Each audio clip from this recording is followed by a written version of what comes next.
अस्सलाम वालेकुम प्यारे दोस्तों, क्या हाल चाल है? ठीक ठाक हैं? उम्मीद करता हूँ सब खैरियत से होंगे। प्यारे दोस्तों, आज की वीडियो एक नेक दिल बादशाह, एक तालिब इल्म और एक शहज़ादी के माबैन है। उम्मीद करता हूँ मेरे दोस्तों को मेरी ये वीडियो पसंद आएगी। तो शुरू करते हैं। प्यारे दोस्तों, कहते हैं बगदाद में एक बादशाह हुक्मरानी किया करता था। वो नेक दिल था, उसकी एक ही बेटी थी और उसी शहर में एक शख्स ऐसा भी रहा करता था जिसकी ना माँ थी, ना बाप थे, लेकिन उसको एक ही शौक था कि इल्म हासिल करनी है। तो प्यारे दोस्तों, कहते हैं उस लड़के के पास ना कोई घर था, उसने अपनी एक झोंपड़ी जंगल में बना रखी थी। सारा दिन वो मज़दूरी करता और रात के टाइम उसी झोंपड़ी में पढ़ता, दीन की तालीमात लेता। प्यारे दोस्तों, हुआ कुछ इस तरह कि एक दफ़ा शहज़ादी अपने महल से अपने दस्ते के साथ रवाना हुई और जंगल में सैर के लिए निकली। लेकिन किसी वजह से वो अपने मुहाफ़िज़ों से दूर निकल गई और जंगल में गुम हो गई। इसी असना में शाम का टाइम होना शुरू हो गया। शहज़ादी अब अपने मुहाफ़िज़ों से दूर थी, सहेलियों से दूर थी। वो रात के वक़्त सन्नाटे में जंगली जानवरों की आवाज़ें सुनकर कँपकँपाने लग गई और डरने लग गई और अल्लाह से ये दुआ करने लग गई कि या अल्लाह तू बचा ले। तो इसी असना में उसको एक झोंपड़ी नज़र आई। शहज़ादी ने ग़ीमत ग़ी अल्लाह का शुक्र अदा किया और ये दुआ की कि या अल्लाह ये झोंपड़ी में मैं अपनी रात गुज़र-बसर कर लूँ। तो अल्लाह ने उसकी दुआ कबूल फ़रमाई और शहज़ादी उस झोंपड़ी के पास आकर दस्तक देने लग गई। वो झोंपड़ी में मुक़ीम वही लड़का था जो कि प्यारे दोस्तों रात को उस झोंपड़ी में सोता भी था और अपने मदरसे की किताबों को पढ़ा भी करता। प्यारे दोस्तों, जब दरवाजे पर दस्तक हुई तो लड़के ने दरवाजे को खोला तो सामने एक खूबसूरत औरत को पाया। प्यारे दोस्तों, लड़के ने पूछा आप कौन? तो खातून ने कहा मैं बगदाद की शहजादी हूँ, रास्ता भूल गई हूँ। मुझे जंगली जानवर और शेर और भेड़ियों की आवाज़ें आ रही हैं। क्या आप मुझे रात गुज़ारने की इजाज़त दे देंगे? लड़के ने मजबूर होकर कहा चलें ठीक है, आप आ जाएँ। तो एक कमरे में वो शहज़ादी और वो नौजवान आ गए। लड़का मामूल के मुताबिक अपनी किताबें पढ़ने लग गया और दीन की किताबें पढ़ता रहा। चिराग के पास बैठ गया। लड़की को कहा कि आप सो जाएँ। लेकिन प्यारे दोस्तों, ऐसे मौक़ों पर नींद नहीं आती और शैतान अपने वार करता है। तो लड़के ने चिराग अपने पास रखा। इसी असना में थोड़ी देर के बाद शहज़ादी को देखता तो अपने हाथों को चिराग के पास जला लेता और उसकी उँगलियाँ चिराग की गर्मी से जलतीं। तो शहज़ादी इसी तरह देखती रही और लड़के का आहिस्ता-आहिस्ता पूरी रात वो हाथ जलता रहा।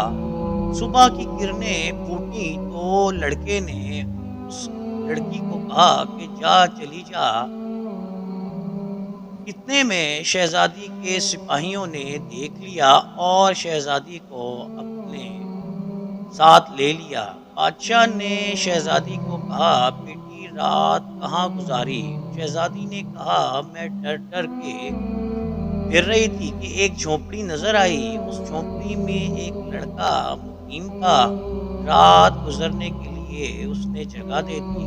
बादशाह ने कहा कि बेटा आपने यही कहना है कि रात को आपके पास मुहाफ़िज़ थे? लड़की ने कहा मैं झूठ क्यों बोलूँ? میرے پاس تو کوئی محافظ نہیں تھے سوائے اللہ کی ذات کے، اور وہ لڑکا تھا۔ بادشاہ نے کہا اگر تو یہ بات کسی کو پتہ چلی تو میری عزت داغدار ہو جائے گی، اور اگر اس لڑکے نے بتا دی تو بھی میری عزت داغدار ہو جائے گی کہ بادشاہ کی بیٹی رات ایک لڑکے کے ساتھ گزاری۔ اس پر بادشاہ نے بیٹی کو کہا اب اس لڑکے کو مرنا ہی پڑے گا۔ لہذا لڑکی جو تھی وہ بادشاہ کے سامنے آ کے کہنے لگی کہ آپ ابا جان میرے محسن کو مارنا چاہ رہے ہیں، آپ ایک دفعہ پوچھ تو لیں۔ بادشاہ نے کہا بلاؤ اور اس لڑکے کو گرفتار کر کے میرے پاس لے آؤ، طے یہ ہوا کہ اس کو سزا ملے گی۔ شہزادی پھر درمیان میں آئی اور اس نے کہا ابا جان آپ ایک دو سوال تو مجھے پوچھنے دیں، قتل تو آپ نے اس لڑکے کو کر دینا ہے۔ بادشاہ بیچ میں بیٹھ گیا اور شہزادی پاس کھڑی ہو کر اس لڑکے سے کہنے لگی میں آپ کو دیکھتی رہی کہ آپ چراغ کے پاس اپنے ہاتھ کو تھوڑی تھوڑی دیر بعد جلاتے رہے، اس کا مجھے بتائیں گے؟ تو اس لڑکے نے کہا بی بی میں دین کی تعلیم حاصل کرتا ہوں، اور میں نے یہ کتابوں میں پڑھا ہے، رسول اللہ نے فرمایا کہ کسی زانی شخص کو اگر موت آئے تو دوزخ کی سب سے نچلی جگہ پر ان دوزخیوں کا ریشہ اور پیشاب پینا پڑے گا۔ لہذا جب بھی شیطان میرے پہ وار کرتا تو میں اپنے ہاتھ جلا لیتا اور اپنے آپ کو زنا سے بچانے کی پوری کوشش کرتا۔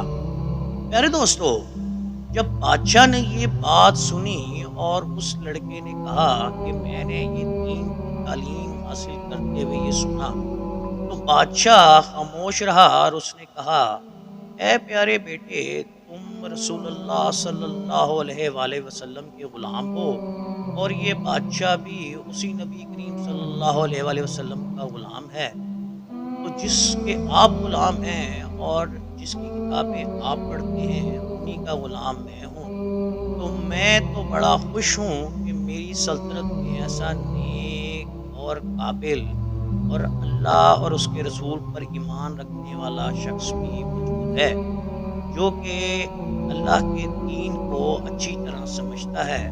تو آج سے میری اس بیٹی کے رشتے آپ سے ہوئے، اور آنے والی میرے جانے کے بعد آنے والی حکومت بھی آپ کی ہوئی۔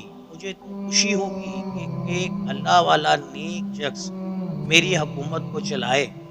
پیارے دوستو، اس کہانی سے ہمیں یہ معلوم ہوتا ہے کہ ہمیشہ اللہ کی رسی کو مضبوطی سے ہمیں رکھیں، اور دین اسلام کے ہر وہ پہلو جو کہ ہمیں سکھائے جاتے ہیں، جس میں تعلیم ہے، تربیت ہے، اس پہ عمل پیرا ہونا چاہیے، اور دین کو مکمل سمجھ کر ہم کامیابی اور کامرانی کی طرف جا سکتے ہیں۔ پیارے دوستو، اگر آپ کو میری یہ ویڈیو اچھی لگے تو لائک اینڈ شیئر کیجیے گا۔ تب تک کے لیے اجازت دیجیے گا۔